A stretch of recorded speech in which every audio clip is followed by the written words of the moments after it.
नमस्कार तुळ राशीवाल्यांनो, कधी कधी ब्रह्मांडात घडणाऱ्या घटना या फक्त ग्रहांचा साधा योग नसतो, त्या असतात कर्मांचा हिशोब, वेळेचा निर्णय आणि भाग्याची परीक्षा. सध्या आकाशात काहीतरी असं घडत आहे जे सामान्य नाही. हळूहळू अत्यंत शांतपणे एक अशी युती तयार होत आहे जी बाहेरून साधी वाटेल पण आतून तुमच्या आयुष्याच्या मुळापर्यंत हलवू शकते. शनी आणि राहू हे दोन ग्रह ज्योतिषशास्त्रात अत्यंत गूढ आणि तीव्र परिणाम देणारे मानले जातात, आणि आता हे दोघे एकाच दिशेत एकाच भावात बसून तुमच्या जीवनातील महत्त्वाच्या क्षेत्रावर प्रभाव टाकत आहेत. सहावा भाव हा तोच भाव आहे जिथे शत्रू लपलेले असतात, जिथे रोग निर्माण होतात, जिथे कर्ज आपल्याला दाबून ठेवतं आणि जिथे आपल्या कर्मांचे खरे परिणाम समोर येतात. आता विचार करा, जेव्हा शनी जो कर्मांचा न्यायाधीश आहे आणि राहू जो भ्रम, माया आणि अचानक घडणाऱ्या घटनांचा कारक आहे, हे दोघे एकत्र तुमच्या कर्मक्षेत्रात येतात, तेव्हा परिस्थिती किती प्रभावशाली होऊ शकते. हा काळ तुम्हाला उंच शिखरावर नेईल की पुन्हा त्या ठिकाणी उभं करेल जिथे तुम्ही चुकीचा मार्ग निवडला होता. कारण शनी कधीही कारणाशिवाय शिक्षा देत नाही आणि राहू कधीही संकेताशिवाय भ्रम निर्माण करत नाही. याच वेळी या संपूर्ण घडामोडीत सूर्याचा प्रवेश होतो, जो अग्नी तत्वाचा राजा, प्रकाशाचा स्रोत आणि सत्याचं प्रतीक आहे. सूर्य जेव्हा शनीजवळ येतो तेव्हा अंधार आणि प्रकाश, कर्मांचं ओझं आणि सत्याची किरणं एकत्र येतात, आणि त्यावेळी परिणाम साधे राहत नाहीत. कधी जीवन उजळून निघते, तर कधी ते सत्य समोर येते ज्याला आपण खूप काळ लपवून ठेवलं असते. म्हणून तुळ राशीवाल्यांनो, हा काळ तुम्हाला प्रश्न विचारतो, तुम्ही तयार आहात का त्या सत्यासाठी, त्या बदलासाठी जो तुमच्या आयुष्याची दिशा बदलू शकतो. कारण हा काळ फक्त नशीब बदलण्याचा नाही, तर कर्मांचा हिशोब होण्याचा आहे. या युतीचे दोन पैलू आहेत. एक तुम्हाला अशा उंचीवर घेऊन जाऊ शकतो जिथे तुम्ही कधी विचारही केला नसेल, आणि दुसरा तुम्हाला तुमच्या स्वतःच्या कर्मांसमोर झुकायला भाग पाडू शकतो. त्यामुळे या काळाचं खरं रहस्य समजून घेणे खूप गरजेचं आहे.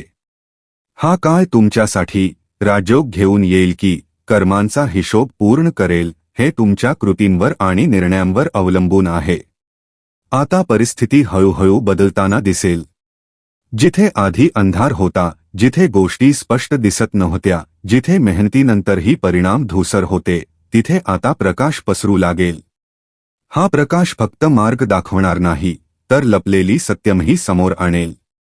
जर नोकरीत अडचणी येत असतील, कामात अडथळे येत असतील किंवा पुढे काय करावं हे समजत नसेल, तर आता तुम्हाला दिशा मिळेल. सूर्य 6व्या भावात येऊन समस्या उघड करतो आणि त्यातून बाहेर पडण्याचा मार्गही दाखवतो. आरोग्य सुधारण्याची शक्यता वाढेल, कर्जातून बाहेर पडण्याचे उपाय सापडतील आणि लपून अडथळे निर्माण करणारे शत्रू कमजोर होतील. परंतु याच ठिकाणी एक महत्त्वाचे वळण आहे. कारण 6वा भाव फक्त विजयाचा नसून संघर्षाचाही आहे.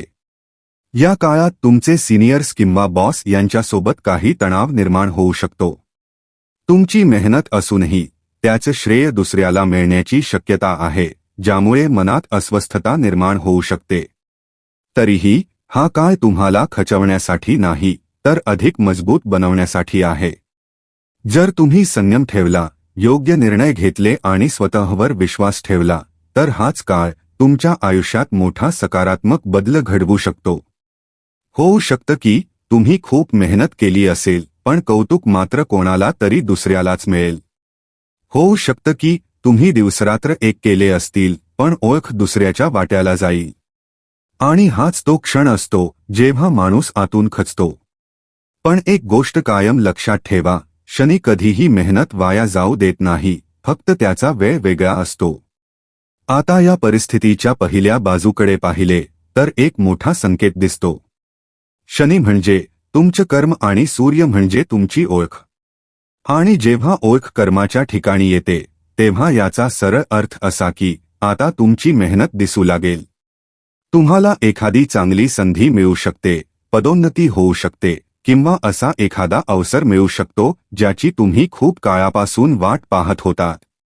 कारण जिथे आधी अंधार होता, तिथे आता प्रकाश पसरू लागला आहे, आणि हा प्रकाश फक्त बाहेरच नाही, तर तुमच्या आयुष्याच्या आतही उजळत आहे. असं म्हणतात की वर्षातून एकदा पिता आपल्या पुत्राजवळ येतो आणि इथे सूर्य शनीच्या जवळ आला आहे.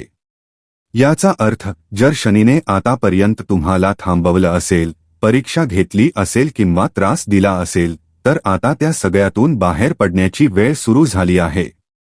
पण कथा इथेच संपत नाही, कारण आता या संपूर्ण घडामोडींचा दुसरा आणि अत्यंत महत्त्वाचा भाग समोर येतो, शनीचा अस्त होणं. हे नीट समजून घ्या, जेव्हा सूर्य आणि शनी एकत्र येतात तेव्हा सूर्याच्या तीव्र प्रकाशामुळे शनी कमकुवत होतो आणि यालाच अस्त म्हणतात. हे सोप्या भाषेत समजा, तुम्ही एका खोलीत बसले आहात जिथे आधी भरपूर प्रकाश होता, सगळं स्पष्ट दिसत होतं. पण अचानक प्रकाश कमी झाला आणि फक्त एक छोटासा बल्ब उरला, तर प्रत्येक गोष्ट पाहण्यासाठी तुम्हाला अधिक लक्ष द्यावं लागेल, अधिक फोकस करावा लागेल. थोडीशी चूक झाली तरी गोष्टी हातातून निसटू शकतात. अगदी अशीच परिस्थिती आता तुमच्या आयुष्यात काही ठिकाणी निर्माण होणार आहे.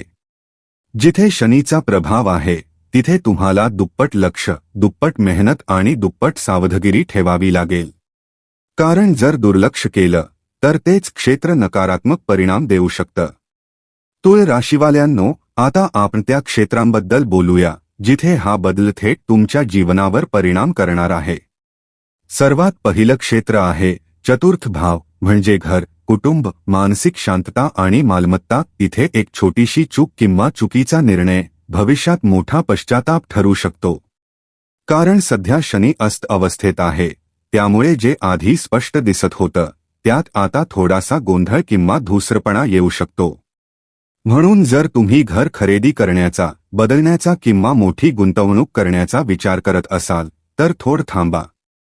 कधी कधी योग्य वेळेची वाट पाहणे हाच सर्वात योग्य निर्णय असतो.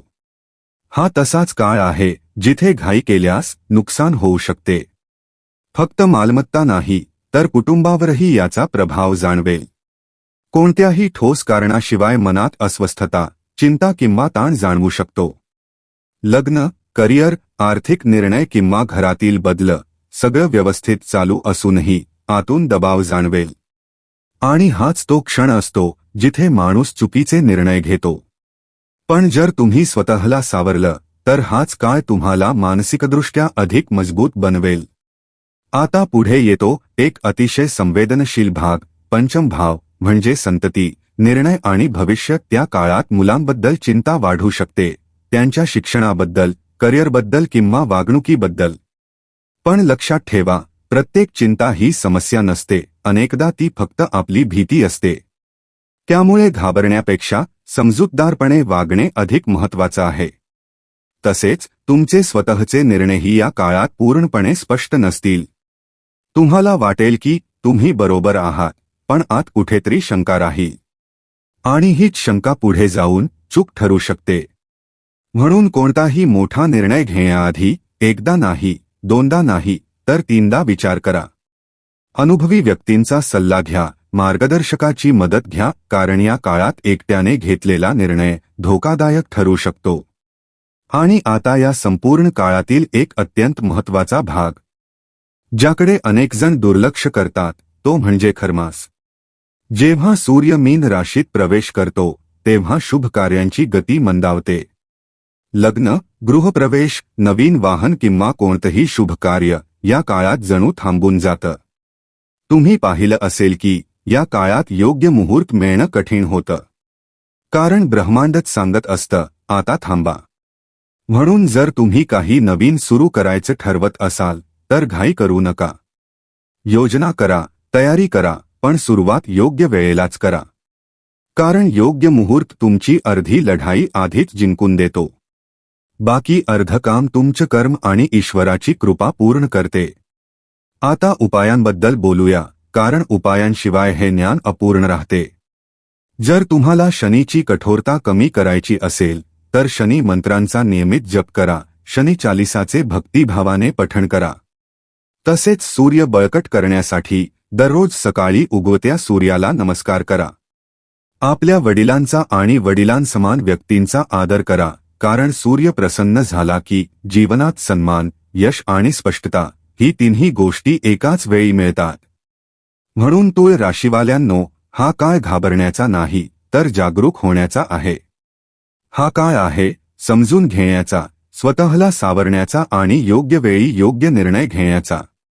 जर तुम्ही हा काळ नीट समजून घेतला तर तो तुम्हाला खाली खेचणार नाही, उलट तुमचं आयुष्य उंचीवर नेईल. तुमचा प्रत्येक दिवस मंगलमय जावो, पण लक्षात ठेवा, हा फक्त एक सामान्य काळ नाही. हा तो टप्पा आहे जिथे नशीब शांतपणे आपली दिशा बदलत असतं. जे काही आज घडतंय ते कदाचित कठीण वाटेल, पण त्यामागे एक मोठं कारण दडलेलं आहे. कधी कधी आयुष्य आधी हलवतं, मग घडवतं, आणि तुम्ही सध्या त्याच प्रक्रियेतून जात आहात. जे सत्य आता समोर येणार आहे तेच तुमच्या पुढच्या यशाची पायाभरणी करणार आहे. म्हणून मागे हटू नका, स्वतःवर विश्वास ठेवा. कारण पुढे जे येत आहे ते फक्त बदल नाही, तर तुमच्या आयुष्याचा सर्वात मोठा टर्निंग पॉइंट ठरू शकतो. धन्यवाद. हर हर महादेव.